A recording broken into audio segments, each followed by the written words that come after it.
O Banco Central acabou de anunciar a elevação da taxa Selic de 13,25% ao ano para 13,75% ao ano. Só que isso já era bem esperado. O que não era esperado era que ele anunciaria que continuaria subindo a Selic por mais um ou dois encontros, e isso pode impactar o seu dinheiro logo amanhã.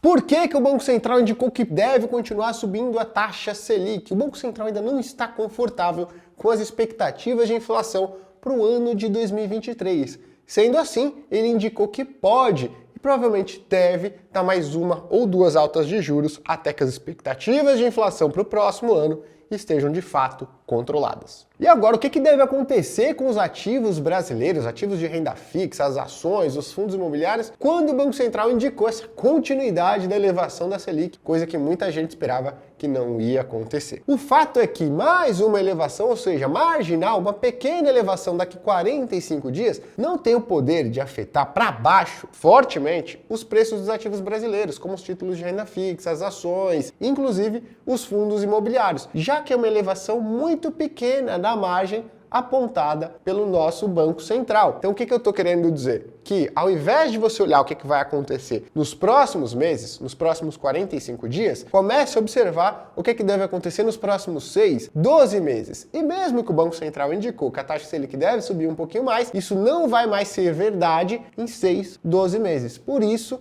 a gente deve estar muito perto de entrar em um ciclo mais positivo para os ativos de renda fixa, para as ações brasileiras e inclusive para os fundos imobiliários.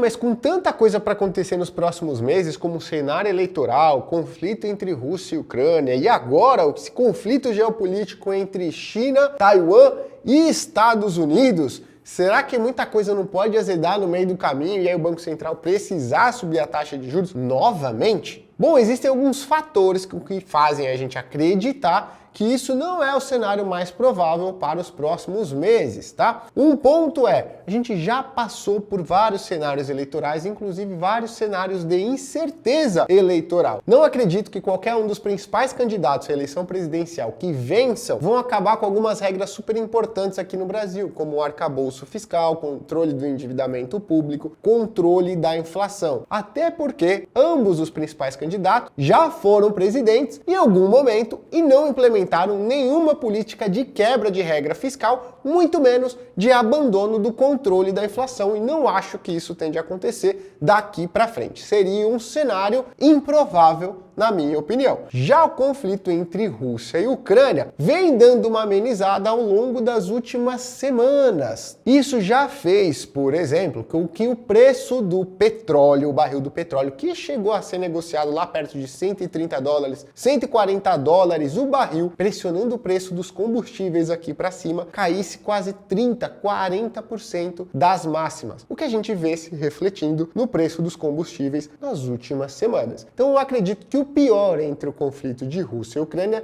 já passou e agora a gente vai colher uma desinflação, ou seja, um arrefecimento da inflação causada por esse conflito lá no início de março. Agora, um fator novo e que pode preocupar o Banco Central em termos de desvalorização cambial, em termos de pior da expectativa de inflação, é o conflito entre China, Taiwan e Estados Unidos. A gente precisa ficar muito atento ao que está acontecendo por lá, porque se esse fator piorar, aí sim a gente pode ver uma desvalorização cambial, ou seja, uma alta do dólar, que consequentemente nos próximos meses impacte para cima a nossa taxa de inflação, fazendo-se necessário mais alta de juros à frente. Mas por enquanto esse não é o cenário mais provável, então a gente tem que acompanhar de perto. Caso haja alguma mudança, o nosso Banco Central estará pronto para combater uma possível desvalorização cambial. Você deve estar se perguntando, Gui, mas se a gente só vai iniciar um ciclo positivo aí de valorização para os ativos de renda fixa, para os ativos, para as ações brasileiras, para os fundos imobiliários,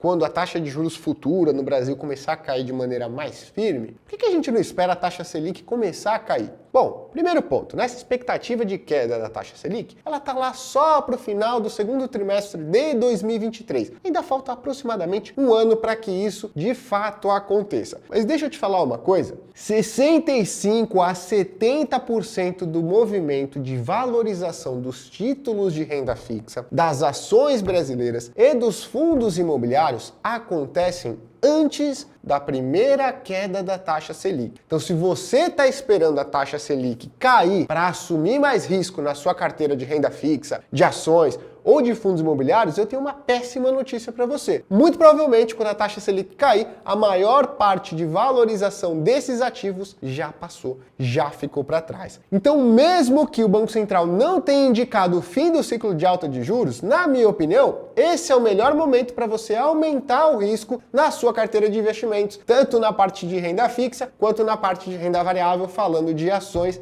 e fundos imobiliários. Agora, você tem dúvida de como montar melhor a sua carteira de investimentos, renda fixa, para aproveitar esse momento que, na minha opinião, é muito vantajoso para quem quer obter rendimentos consideráveis no médio e longo prazo, mas tem que aproveitar essa oportunidade que a gente está passando agora, tá? Então eu vou te dar uma dica. O meu trabalho na Speech como especialista em renda fixa e estrategista é montar a carteira de investimentos em renda fixa que eu acredito será ideal para o momento, escolhendo todos os ativos disponíveis em todas as corretoras de investimento que eu acho que tem potencial para se valorizar de maneira relevante nos próximos 12, 24, 36 meses. E olha que eu acredito que tem um potencial grande de rentabilidade para alguns desses ativos. Estou falando de taxas de retorno de 30%, 50% e até 70% nos próximos 12 meses. Se você quer saber um pouco mais sobre o meu trabalho, como é que eu faço essa análise, como é que eu recomendo esses ativos, conhecer um pouco mais da Speech, inclusive, clica no link que está na descrição do vídeo que você vai entender tudo por lá. Então, se você gostou desse vídeo, você vai fazer o seguinte, dá um like aqui, curtir,